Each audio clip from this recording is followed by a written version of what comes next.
खुलुमबाय लोगोफोर नोंथांमोनखौ आंनि बे Btrinfostudio YouTube चेनेलाव आं दिनै बरनायना लालायबाय दिनै नोंथांमोननि गेजेराव मोनसे गोनांथार बाथ्राखौ लानानै आं दिनै फैदों नोंथांमोना थाम्बनेइलाव नायनानै बे भिडिअ फैखाबाय दिनै भिडिअखौ नोंथांमोना माने मोजाङै खोनासंनांगोन बाथ्राया बेसेबां सैथो नोंथांमोनाबो बेखौ सालिजारि खालामनांगोन बाथ्राया बेसेबां सैथोआव दङ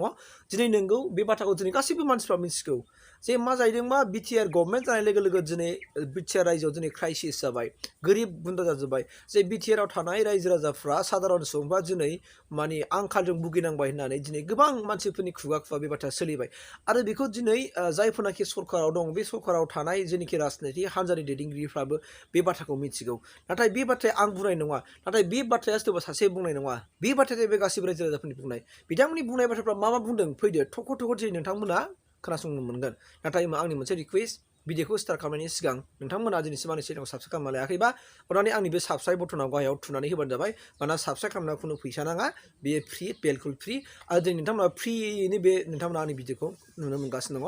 अब्ला फैदो नोंथांमोना भिडिअ फारसे आवगायलांसै मेन बाथ्राया बेनो जाहैबाय मा दिनै 2020 मायथाइनि जेनाखि 27 जानुवारियावहाय जोंनि बिटिआर सुक्ति जाबाय दा बिटिआर सुक्ति जानानै दिनै गभर्नमेन्टआबो सोलायबाय सोलायनायनि गेजेरावहाय दिनै आसा खालामदोंमोन परिबर्तननि मुङाव जेन'बा सरकारा फैबाय सरकार दाबाय दा बेखौ माने रायजो राजाफोरनि सायाव मोनसे बिसास लादोंमोन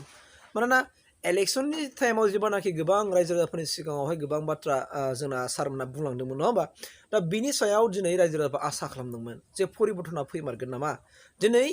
बे आंनि बुंनाय नङा सोरबा इन्टेलेक्चुवेल मानसिफ्रा दिनै बुंगासिनो दङ मा बुंदों जे दिनै बिटिआर गभर्नमेन्ट जानाय लोगो लोगो दिनै साधारन सरासनस्रा सुबुंफोरनि थाखाय बे बिटिआर गभर्नमेन्टआ नङा बे जाहैबाय मा लेखा गोरों मानसिफोरनि थाखायसो बिटिआर गभर्नमेन्टआ होननानै दिनै गोबां मानसिफ्रा बुंदों मानो लेखा गोरोंफोरनि थाखायल' बिटिआर गभर्नमेन्टआ जाखो गोरिब गुन्द्राफ्रा मा बाहा थाखो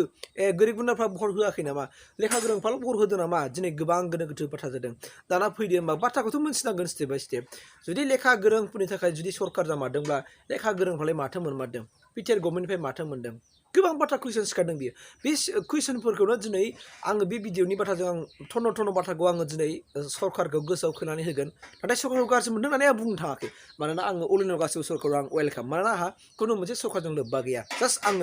आं रिमाइन्ड खालामनानै होयो आंनि भिडिअआ बेनो रिमाइन्ड मानोना जे प्रतिश्रुति होदोंमोन बे प्रतिश्रुतिखौ जोङो फुलफिल खालामनो हाखोना हादिया सारमोनाबो निस्सय बेखौ बुजिनांगोन दं स' बेनिखायनो आं बे बाथ्राखौ बुंनो नागिरदों बाथ्राया जाहैबाय मानि थाखाय गोरों गोराफोरनि थाखायसो सरकारानो बुंदों फैदो अबार बाथ्राया जाहैबाय मा दिनै बड' लिटारेसि फेस्टिभेल थांबाय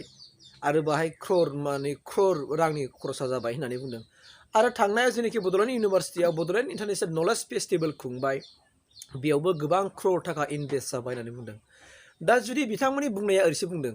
बैफोरबायदि क्रर थाखा इनभेस्ट जानायफोरखौ गमामायैनो जुदि साधारन जायफोरनाखि सरासनस्रा सुबुंफोरा रायजो जानाय दङ गामि ओनसोलाव सोरबा बन फाननानै सोरबा ना सानानै सोरबा दैनिक हाजिरा मावनानै बिथांमोननि थाखाय माबा मोनसे जुदि होयोमोनब्ला बिथांमोननि थांना थानायाव एसेबाबो हेफाजाब मोनगौमोन नामा होननानै बिथांमोना जुदि बुंदों बाथ्राया सैथोबो नामा जों साननांसिगोन अके आंबो बेखौ वेलकाम खालामबाय दे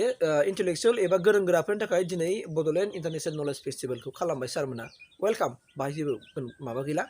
ओमफ्राय जेनाखि बड' लिटारेसि फेस्टिभेल खालामबाय खालामखानांगौ बेखौबो मानोना जोंनो लिटारेसारखौबो नांगौ आरो नलेजखौबो नांगौ अके बे जोब्बाय बिनि उनाव दाना जोङो जायफोरनाखि गामि सिङाव थानानै हाल मावनानै हाजिरा मावनानै खामला मुजिरा मावनानै जेनाखि थांनानै थागासिनो दङ स' बिथांमोननि थाखाय बेबायदि मोनसे गिदिर मोनसे प्रग्राम लानानै एवारनेस प्रग्राम खालामजायो नामा बा बेखौ मोनफ्रोमबो बिसिडिसिनि आन्दाराव हाबै बेबायदिनो मोनसे एवारनेस प्रग्राम खालामजायो नामा जे आबादखौ बोरै मावनो मा आबाद मावनांगौ बोथोरजों गोरोबनानै जों मा आबाद मावनो बे आबादनि बिथिंखौ नोजोर बोनानै बै रायजो राजाफोरनि थाखाय माबा मोनसे एवारनेस प्रग्राम बिटिआर गभर्नमेन्टआबो लन्च खालामजायो नामा आं बेखौ खावलायदों दिनै बिटिआर गभर्नमेन्टआ जेबो होआखै होननाय मेन खारना बेनो आं नोंथांमोननि गेजेराव स्पष्ट बुंजोबगोन दै आंनाव माने लाखुमानाय बारा गैया आं जेखौ खोनायो बेखौ बुङो माने मा होननानै बुंदों मानोना आं गोसोआव खोला होफिननायदों दिनै होनदों दिनै बिटिआरनि गभर्नमेन्ट जेनाखि बिटिआर गभर्नमेन्टआ दिनै जेनाखि PMAY न' फैयो नङा होमबा ओमफ्राय आवास प्लासनि न' फैदों बेखौ बिटिआर गभर्नमेन्टआ होनाय होननानै बिथांमोना बुंदों होनना बुंदों दा बाथ्राया जों बुजिनांगोन बे जेनाखि आवास प्लासआनो जाथों PMAY न'आ जाथों बेथ' इन्डिया गभर्नमेन्टनिसो प्राइम मिनिस्टार नरेन्द्र मदिनिसो बियो नङा होमबा नरेन्द्र मदिनि मोनसे स्किमसो बियो सेन्ट्रेल स्किमसो बियो बेखौ बिटिआर गभर्नमेन्टआथ' होआखै दा बेखौ रायजो राजाफ्राबो अलरेडि मिथिगौ आरो इन्टेलेक्चुवेलफ्रा अलरेडि मिथिगौ स' बेखौनो लानानै दिनै गोबां हादराव सिन्था जालायदों आरो बिनि उनाव फैबाय जोंहा दाना मोनसे मा फैबावखो जों मिथिगौ मा फैदों बिनि उनाव जोंहा मा फैदों दा जायफोरनाखि जोंहा मा होननानै बुङो मान्थलि जे जायफोरनाखि हाबा जायावसो थानाय सुबुंफोर दं नङा होमबा ओमफ्राय जायफोरनाखि रान्दि जाबाय बिसोरनि थाखाय दिनै जोंनि आसाम गभर्नमेन्टआ बिसोरनो अरुणोदय मोनसे आसनि लन्च खालामबाय एबा बेखौबो जों मोनखांखाबाय नङा होमबा बेबोथ' बिटिआर गभर्नमेन्टनिफ्राय नङाना फैसायाथ' बिटिआर गभर्नमेन्टनिफ्राय थाङाना बेखौ बिथांमोना मोनथिदों आरोना थ' दिनैनि मुगायाव जाहैबाय मा मानसिफ्रा एसे एक्सपार्ट जानो फैगासिनो दङ आरोना एक्सपार्ट जानो फैगासिनो दङ दा बेनिखायनो बिथांमोना बे बाथ्राखौ रायलायो दिनै हाथाय बाजार साहा गला बबेबा बिफां सायाव बबेबा फिल्डआव दिनै बिटिआर गभर्नमेन्टखौ सावरायदों आरोना ओंखायनो आं बिटिआर गभर्नमेन्टनि दैदेनगिरि प्रमद सार ओमफ्राय रन्जित बसुमतारी सार नोंथांमोना माने बांसिन इनिसिएटिभ लायो हिसाबै आं सारमोनखौ आं गोरबोनिफ्राय खावलायगोन सारमोन जेन' जों बेफोरबायदि निफ्राय जेन'बा रायजो राजाफोरनि थाखायनो जों मावनो फैदोंबा अननानै सारमोन जुदि मावलायदो रायजो राजाफोरनि खोथाखौबो खोनासंदो मानोना रायजो राजाफोरखौ लानानैसो जोङो राजनिति गेलेखायो हिसाबै रायजो राजाफोरनि थाखायबो माबा मोनसे मुलाम्फानि थाखाय मावदो स्पेसियेलि जों बांसिन खामानिखौ मावनांगोन सारमोन जे जायफोरनाखि गोरिब गुन्द्रा थानानै दिनै गामियाव दं दिनै होन्दों जे गोबां गामियावनो दिनै हौवा मानसिफोर गैलानो गोबां गामिफ्रावनो दिनै हौवा मानसिफोर गैला हौवा मानसिफ्रा दिनै न' गारि थांजोबनांबाय मानि थाखाय बिटिआर गभर्नमेन्ट जानायनि थाखायनो मानो बिटिआर गभर्नमेन्ट जानाय लोगो क्राइसिस जाबाय खुनु इनकाम सर्सआनो गैला दिनै बन दानै माने फाननानै जायोमोन बिथांमोनाबो बन दाननो मोनला दिनै बेफोरबायदि अलखदाव गोलैबाय अब्ला दिनै बन दानो मोनाथाय मोना खामला मुजिरा मावनो मोनबाबो जागौ नाथाय खामला मुजिरा मावनो बा मावनो खामानियानो गैयाबा बहा मावगोन सोरबा माहाजोन मानसिबो गैला माहाजोन मानसिफ्रा जुदि एसे एनै खामला होबासो मोनसे मावनो मोनगौमोन नाथाय बेफोरबायदि माहाजोन मानसिबो गैला जोंनि बिटिआर हालामावहाय अब्ला जों बाहा खामला मावनानै जोङो सानसेयाव जों फैसा खामायनानै जों माबोरै मोनगोन जों न'खरखौ बोरै फोथांगोन बेबायदि क्राइसिसनि थाखाय दिनै लाख दिनै बर' सुबुंफ्रा दिनै गामिखौ नागार बै हौवा मानसिफ्रा बेंगालर मुम्बाइ बिदिनो कलकाता चेन्नाइ सिक्किम बायदि जायगायावहाय दिनै थांनानै दिनै खस्थ' भुगिनांनानै मालायनि बान्दा जानानै खामानि मावहैनांबाय होननानै दिनै गोबां इन्टेलेक्सुयेलफ्रानो दिनै सावरायसोदों जायफोरखौ जों मेलेमजिबि होननानै बुङो बिथांमोनानो सावरायसोदों जाम्बा जाम्बिखौथ' बाद दोन नाथाय बेफोरबायदि मेलेमजिबि बिथांमोनहा बुंलांदों दा जोंहा साननांगौ बाथ्राया बिसो जादों जायहा सानाव जादों बिदि जादों जे मा अब्ला जेमानाखि बिटिसि सरकार जादोंमोन बिटिसि सरकार जानाय समावहाय बेबायदिनो गामिनिफ्राय लाख सुबुंफ्रा बिटिसिआव थांखोना थांदिया जों दानायखौ नायनांसिगोन थांगोना थाङाखै थांमाराखै नामा ना बिटिआर गभर्नमेन्ट जानायनिफ्रायसो थांदों नामा दा बिनि सायावबो जों सारिजारि खालामनांगोन जोङो आन्दाजनै जोङो मेगन खाना जानानै जों मेगन मेसेबनानै जेनेबा जोङो बुखिलाबायबानो जानाय नङा आं बेनिखायनो बुंदों मानोना जों समान नोजोरजों नायनांगोन बे बाथ्रानि सायाव बेसेबां दं आंहा मोनसे सन्देह दङ हयथ' बिटिसि गभर्नमेन्टनि समावबो गोबां मानसिफ्रा लाख मानसिफ्रा बिटिसिआव थांदों ओमफ्राय दा बिटिआर गभर्नमेन्ट जाबाव थांदों न' डाउट जेनेबा दा बिटिआर गभर्नमेन्ट जानाय लोगो गोबां माखासे हाग्राफ्राव मानसिफ्रा थांनानै थायोमोन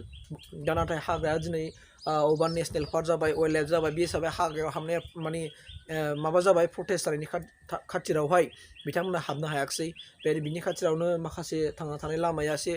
प्रब्लेम जाबाय हिसाबै बिथांमोना बिटिसिआव खानांगौ जानानै फैबाय बेबो जानो हागौ मोनसे ओमफ्राय गिदिरसिन मोनसे रिकुवेस्टआ बेनो आङो जेनाखि प्रमद बर' सार आरो फेरेंगा सारमोननिसिम आरो गोबां माखासे EM सारमोनहा बुंदोंमोन बिटिसिआव थाबैनो जेनाखि नन टेक्निकेल लाइननि ग्रेड 4 आरो ग्रेड 3 नि जेनाखि साख्रि थाबैनो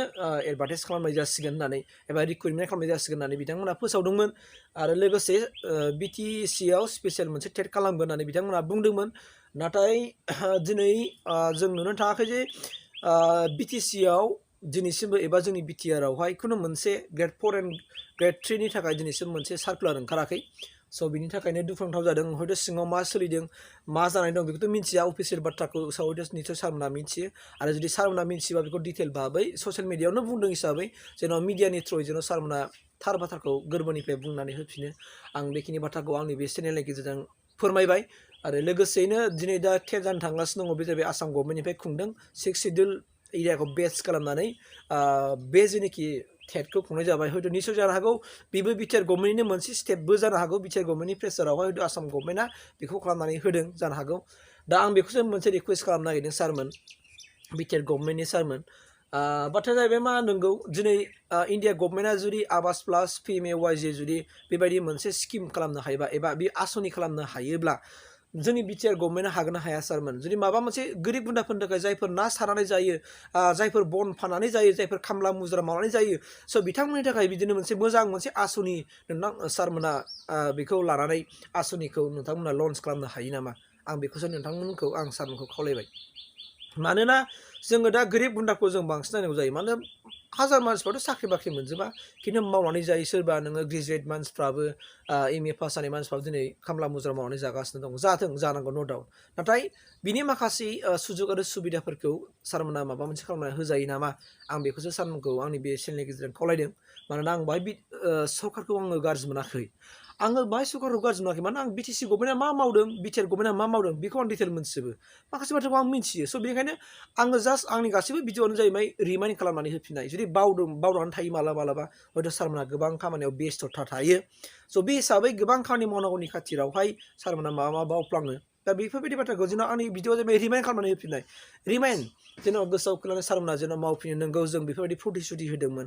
आरो बे प्रतिश्रुतिखौ जों मावफुंगोन बेनि सायाव सारमोनाबो नोजोर बोनांगोन मानोना 5 years जानो थांगासिनो दं सारमोन जुदि बे 5 बोसोरनि गेजेराव जुदि खुनु मोनसे ग्रेड 3 एन्ड ग्रेड 4 नि जुदि मोनसे पस्ट जुदि क्रिएट खालामनानै होनो हायाबा दिनै दङ पस्ट दं होनबायसो थादों नाथाय दिनैसिमबो सारमोना पस्टखौ क्रिएट खालामना होदिया ओंखायनो सारमोनखौ आं खावलायदों जे थाबैनो खालामना होदो मानोना गोबां बिटिआरनि बासिन्दा सुबुंफ्रा बे ग्रेड 3 एन्ड ग्रेड 4 जेनाखि जब बेहाय एप्लाइ खालामनो राजि जानानै दङ माने रेडि जानानै दङ आरो बेजों लोगोसे सुक्तिनि गेजेराव दंमोन जा प्रि रिक्रुइटमेन्ट फर बड' इउथफोरनि थाखाय मोनसे डिफेन्स लाइनावहाय माने फ्रि मोनसे रिक्रुइटमेन्ट खालामनांगौमोन बेबो जायाखिसै सारमोन ओंखायनो बेफोरखौ जेन' सारमोना एसे थाबैनो मावदो अब्लानो रायजो राजाफोरा अनसायजानाय मोनगोन रायजो राजाफोरनि मदद मोनगोन बेखौ आं खावलायबाय आरो लोगोसे जेनाखि राकेश ब्रह्म EM सारा गोबां माखासे दाउ फिसिनाय हांसो फिसिनाय बोरमा फिसिनाय माने बिदि मोनसे रायजोफोरनो होदों आरो जोबोद बाख्नायथाव हाबाफारि नाथाय रायजो राजाफ्रा बेखौ बुंदों सारा गावनि समस्थियावल' रानखो नामाखो सारा राकेश ब्रह्म सारा गावनि समस्थियावल' रानदों नामा दाउ अमा हांसो मोसौखौ गुबुन डिस्ट्रिक्टआव रानखौनो रानजाया माने गुबुन डिस्ट्रिक्टआव राननायखौनो नुवाखै होननानै दिनै रायजो राजाफोरा मोनसे सोंथि सिखारदों स' बे सोंथिनि रिप्लाइखौ हायोबा जेन' राकेश ब्रह्म सारा अननानै होदो जेन' रायजो राजाफ्रा मोजां मोनगोन मानोना नोंसोरनो दिनै बिटिआरनि दैदेनगिरि हिसाबै बिटिआरखौ नोंसोरनो सालाय हिसाबै दिनै माने रायजो राजाफ्राबो सारमोननिफ्राय खोथा लुबैयो ओंखायनो आं बे बाथ्राखौ सारमोननो शेयार खालामबाय मानोना दिनै हादोराव दिनै जोंनि बिटिआर गभर्नमेन्टखौ लानानै गोबां माखासे जोंनि बिटिआर रायजोआवहाय बिराद मोनसे सोंथि सिखारदों आरो बिराद मोनसे गुलुगुलु थासारि जादों ओंखायनो सारमोनखौ आं गोरबोनिफ्राय खावलायदों अननानै सारमोन बे बाथ्रानि सायाव एसे नोजोर बोनानै